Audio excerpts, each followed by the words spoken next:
BCC news Bilaspur Chhattisgarh, सबसे तेज खबरें।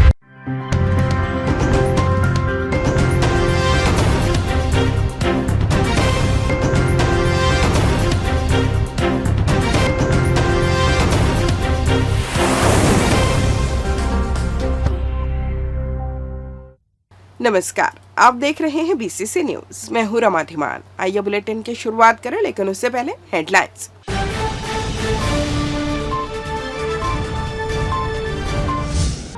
हाईकोर्ट ने लिया संज्ञान, बॉक्सिंग रिंग में शराबखोरी का मामला। मसूरी शूटआउट मामले में 2 और गिरफ्तार, हथियार भी हुए बरामद। जशपुर में अंधे कत्ल की गुत्थी सुलझी, साथियों ने उतारा था मौत के घाट। और अचानक मार में सैर सपाटा शुरू, पर्यटकों के लिए तैयार है सफारी। हेडलाइंस के बाद खबरें विस्तार से। दक्षिण पूर्व मध्य रेलवे बिलासपुर जोन के बॉक्सिंग रिंग में स्पोर्ट्स ऑफिसर के बर्थडे सेलिब्रेशन के दौरान हुए शराब और चिकन पार्टी के मामले में हाईकोर्ट की सख्ती के बाद बड़ा कदम उठाया गया है। रेलवे के महाप्रबंधक ने शपथ पत्र में बताया कि इस प्रकरण में 12 कर्मचारियों के खिलाफ विभागीय कार्रवाई शुरू कर दी गई है, जिनमें से 7 को खेल गतिविधियों से हटा दिया गया है। दरअसल बॉक्सिंग रिंग में स्पोर्ट्स ऑफिसर द्वारा शराब और चिकन पार्टी के जाने की खबर मीडिया में आने के बाद हाईकोर्ट ने स्वतः संज्ञान लेते हुए इसे जनहित याचिका के रूप में दर्ज किया। कोर्ट ने छुट्टी के दिन 23 अक्टूबर विशेष रूप से सुनवाई करते हुए रेलवे प्रशासन से पूछा था कि दोषियों पर क्या कार्रवाई की गई। इस पर रेलवे की ओर से बताया गया कि जांच के बाद संबंधित कर्मचारियों के खिलाफ कार्रवाई की जा रही है। कोर्ट ने टिप्पणी की कि अगर समय रहते कदम नहीं उठाए जाते तो यह मामला दब जाता। हाईकोर्ट की सख्ती के बाद अब रेलवे ने स्पष्ट किया है कि भविष्य में इस तरह की घटनाओं को रोकने के लिए कड़े नियम लागू किए जाएंगे। डाक विभाग द्वारा आयोजित 2 दिवसीय डाक प्रदर्शनी बिलासपोक्स 2025 का शुभारंभ केंद्रीय आवासन एवं शहरी विकास राज्य मंत्री तोखन साहू ने किया। इस अवसर पर उन्होंने भक्त माता कर्मा जी पर आधारित विशेष आवरण का अनावरण किया। साहू ने कहा कि डाक टिकट हमारी सभ्यता, संस्कृति और राष्ट्रीय विरासत के प्रतीक है। माता कर्मा जी का जीवन करुणा, समानता और भक्ति का संदेश देता है, जिसे डाक विभाग ने ऐतिहासिक रूप से संजोया है। साहू ने डाक विभाग की योजनाओं जैसे सुकन्या समृद्धि, अटल पेंशन और पोस्ट ऑफिस सेविंग्स स्कीम की सराहना की तथा इनके लाभ अधिक लोगों तक पहुंचाने का आह्वान किया। उन्होंने लौह पुरुष सरदार वल्लभ भाई पटेल की जयंती पर श्रद्धांजलि अर्पित करते हुए कहा कि उनके आदर्श आज भी राष्ट्र को एकता के सूत्र में बांधे हुए हैं। कार्यक्रम में कलेक्टर संजय अग्रवाल, एसएसपी रजनीश सिंह, निर्देशक डाक सेवाएं दिनेश मिस्त्री सहित अन्य अधिकारी उपस्थित रहे। वहीं सवेरे कोरबा जिले के साखू गांव, जहां नाव से डाक पहुंचती है, उस पर विशेष कवर का विमोचन दक्षिण पूर्व मध्य रेलवे के जीएम तरुण प्रकाश ने किया। प्रदर्शनी में स्कूल कॉलेज के विद्यार्थियों ने टिकटों के माध्यम से इतिहास, संस्कृति और विज्ञान की जानकारी प्राप्त की तथा क्विज और ड्राइंग प्रतियोगिता में उत्साहपूर्वक भाग लिया। 1 नवंबर को छत्तीसगढ़ स्थापना दिवस पर विशेष आवरण का विमोचन किया गया। डाक विभाग के बारे में हम सब लोग जानते हैं कि उनकी सेवाएं को पहले जब सड़कें होती नहीं थी, आवागमन का सुविधा नहीं होता था, तब एक दूसरे को संदेश पहुंचाने के लिए एकमात्र डाक विभाग होता था। अपनी चिट्ठियों का इंतजार करते थे और कैसे कितने दूर पैदल चल करके, और यदि बरसात निकल गया तो साइकिल से डाकिया घर तक पहुंचता था।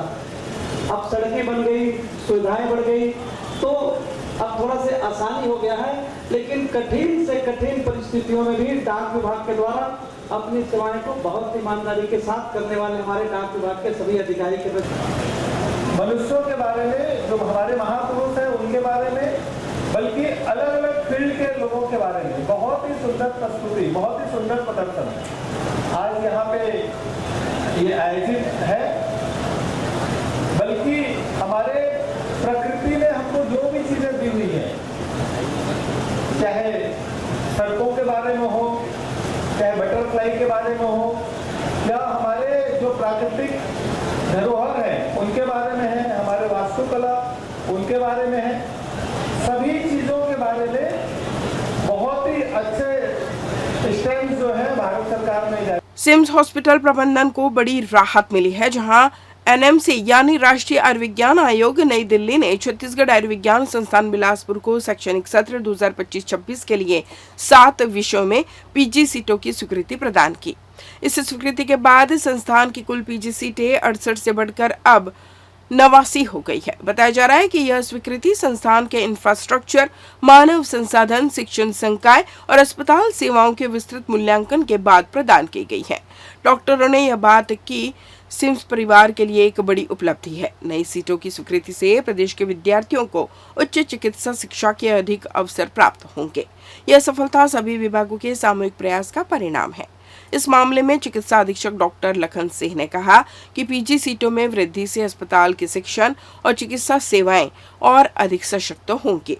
इससे मरीजों को भी बेहतर उपचार की सुविधा मिलेगी तथा संस्थान की कार्यक्षमता और बढ़ेगी। इधर मस्तूरी क्षेत्र में हुए चर्चित शूटआउट मामले में बिलासपुर पुलिस ने एक बार फिर बड़ी सफलता हासिल की। वरिष्ठ पुलिस अधीक्षक रजनीश सिंह के नेतृत्व में चल रही सतत कार्रवाई के तहत पुलिस ने षड्यंत्र में शामिल 2 और आरोपियों को गिरफ्तार किया।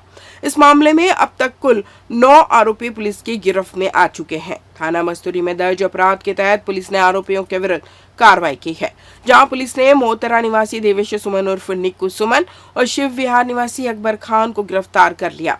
मिली जानकारी के अनुसार इससे पहले पुलिस ने मुख्य आरोपी विश्वजीत अनंत सहित अरमान उर्फ बलमजीत अनंत, चाहत उर्फ विक्रमजीत, मोहम्मद मुस्तकीम उर्फ नफीस, मोहम्मद मतीन उर्फ मोन्टू, ब्रंजीत उर्फ आरजू और एक किशोर को गिरफ्तार किया था। अब तक पुलिस ने आरोपियों के कब्जे से 3 देसी पिस्टल, 2 कट्टा, 6 मैगजीन, 5 जिंदा कारतूस, 13 खाली खोखे और 5 मोबाइल फोन जब्त किए हैं। पुलिस जांच में खुलासा हुआ कि आरोपी विश्वजीत अनंत और प्रार्थी नितेश सिंह के बीच मस्तूरी क्षेत्र में जमीन के सौदे और राजनीतिक वर्चस्व को लेकर लंबे समय से विवाद चल रहा था। इसी रंजिश के चलते आरोपी ने अपने भाइयों और साथियों के साथ मिलकर नितेश सिंह की हत्या की साजिश रची। घटना 28 अक्टूबर को तब हुई जब नितेश सिंह रोजाना की तरह मस्तूरी जनपद पंचायत कार्यालय के सामने बैठा था।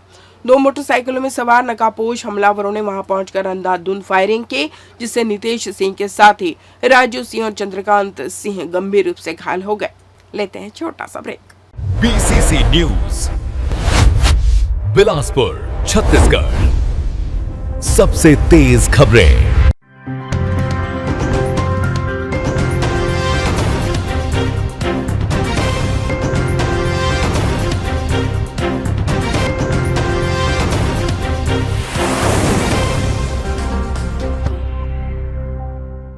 ब्रेक के बाद आपका स्वागत है। बढ़ते हैं अगली खबर की ओर। जशपुर पुलिस ने पुराने नगर के तुरी टोंगरी इलाके में मिली अज्जली लाश के रहस्य से पर्दा उठाते हुए एक नाबालिग सहित 3 आरोपियों को गिरफ्तार किया, जबकि 2 आरोपी अब भी फरार है। मामला सिटी कोतवाली थाना क्षेत्र का है। 18 अक्टूबर को तुरी टोंगरी क्षेत्र में युवक की अज्जली लाश गड्ढे में मिली थी। शरीर का अधिकांश हिस्सा जल चुका था। पोस्टमार्टम रिपोर्ट में मृत्यु हत्यात्मक पाई गई, जिस पर पुलिस ने बीएनएस की धारा 103(1) और 238 क के तहत मामला दर्ज किया। पहचान के प्रयासों के बाद मृतक की पहचान सिटोंगा निवासी सीमित खाखा 28 वर्ष के रूप में हुई। पुलिस ने संदेह के आधार पर रामजीत राम, वीरेंद्र राम और एक 17 वर्षीय बालक को हिरासत में लेकर पूछताछ की, जिन्होंने अपराध स्वीकार किया। आरोपियों ने बताया कि 17 अक्टूबर की रात बांकी टोली श्मशान घाट में शराब पीते समय पैसों को लेकर विवाद हुआ। गुस्से में वीरेंद्र ने लोहे की रॉड से और रामजीत ने चाकू से सीमित खाका पर हमला कर उसकी हत्या कर दी। बाद में शव को गड्ढे में फेंककर पेट्रोल डालकर जलाया गया ताकि पहचान मिट सके। पुलिस ने हत्या में प्रयुक्त रॉड, चाकू और कपड़े जब्त कर डमी के जरिए वारदात का रिक्रिएशन कराया। एसएसपी शशि मोहन सिंह ने इसे जटिल अंधे कत्ल की गुत्थी बताते हुए पुलिस टीम की सराहना की। फरार दोनों आरोपियों की तलाश जारी है। बिलासपुर रेलवे स्टेशन से 29 अक्टूबर की दोपहर 1.5 साल के मासूम के लापता होने की घटना ने जीआरपी एवं आरपीएफ की कार्यशैली पर सवाल खड़े कर दिए।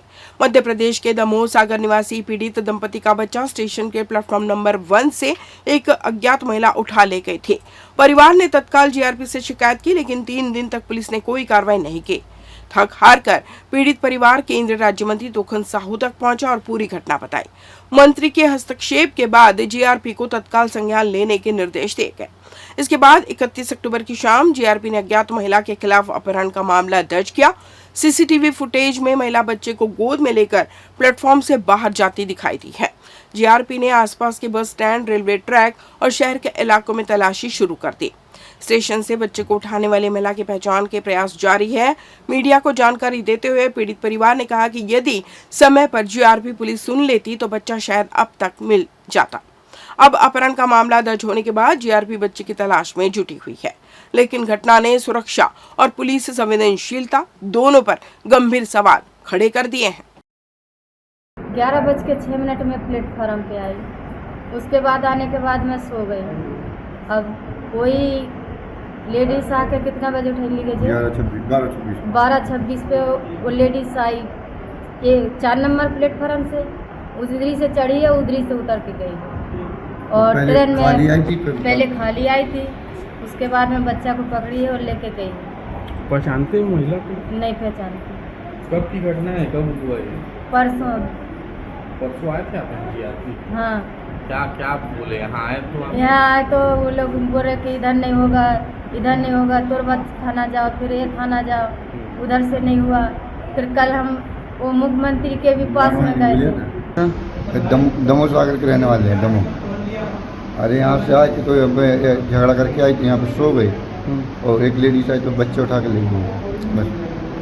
कहाँ यहाँ कहाँ रहते हो आप लोग? अरे यहाँ से रतनपुर में भी रहते हैं हम लोग, कंगन चूड़ी बेचने वाले, डुंगरी गया, रतनपुर, हर जगह हमारे वाले। धंधा क्या है आपका? चूड़ी कंगन। क्या नाम है आपका? मिथुन। पूरा नाम क्या लिखते हो? प्रधान। और पत्नी का नाम? बिजली प्रधान। बच्चा कितने साल का था आपका? 1.5 साल। कहाँ चोरी हुआ बच्चा? स्टेशन 1 नंबर जस्टिन के ऊपर। और देखे हो ले जाते हुए? यात्रियों की सुविधा को ध्यान में रखते हुए दक्षिण पूर्व मध्य रेलवे प्रशासन ने गोंदिया और बरौनी के बीच विशेष ट्रेन चलाने का निर्णय लिया। यह स्पेशल ट्रेन 4 फेरे के लिए संचालित की जाएगी। गोंदिया बरौनी 3, 4, 8 और 9 नवंबर को गोंदिया से शाम 5:15 बजे रवाना होगी, जबकि बरौनी गोंदिया 4, 5, 9 और 10 नवंबर को रात 10:25 पर बरौनी से प्रस्थान करेगी, जो डोंगरगढ़, राजनांदगांव, दुर्ग, रायपुर, भाटापारा, बिलासपुर, चांपा और रायगढ़ सहित विभिन्न स्टेशनों पर ठहरते हुए अगले दिन शाम 7:20 पर बरौनी पहुंचेगी।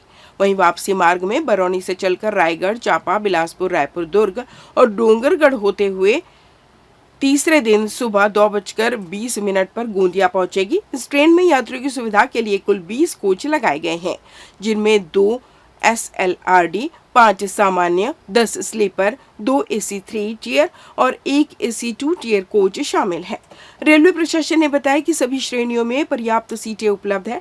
यात्री आरक्षण कर कंफर्ट बर्थ का लाभ उठा सकते हैं।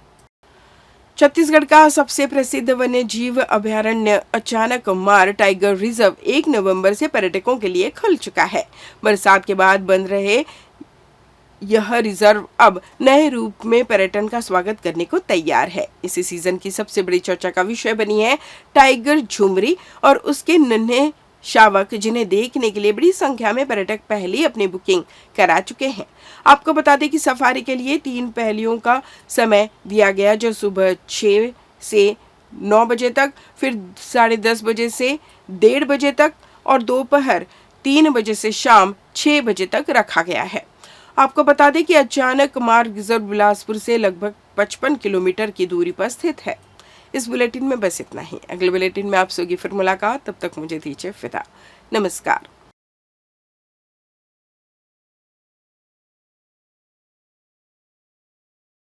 BCC न्यूज बिलासपुर छत्तीसगढ़, सबसे तेज खबरें।